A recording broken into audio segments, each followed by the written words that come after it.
Patuloy na pinag-iingat ng Department of Health ang publiko sa mga sakit ngayong malamig ang panahon.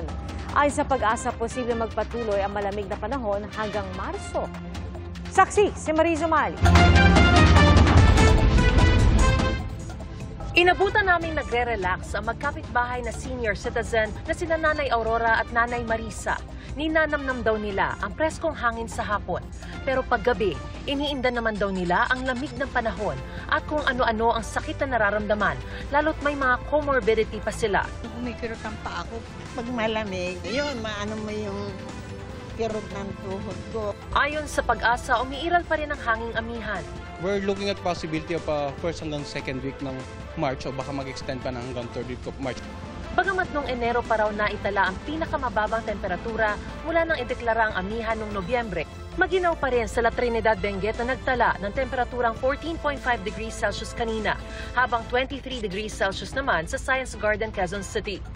Kaya ang DOH pinag-iingat ang publiko sa iba't ibang mga sakit tuwing malamig ang panahon, gaya ng sipon, ubo, trangkaso at iba pang influenza-like illnesses.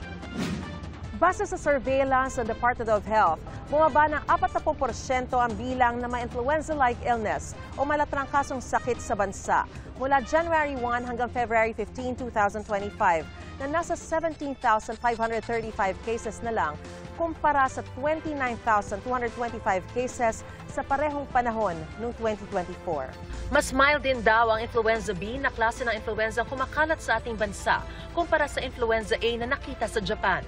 Pero dahil libo-libo pa rin ang may sakit, payo ng DOH. Take lots of fruits and vegetables with vitamin C, E, ehersisyo, keep yourself healthy, and D, disiplina sa katawan, have enough sleep, iwasan ng sigarilyo, vape, droga at alak. Para sa GMA Integrated News, Mariz Umali ang inyong saksi. Mga kapuso, maging una sa saksi. Mag-subscribe sa GMA Integrated News sa YouTube para sa iba't ibang balita.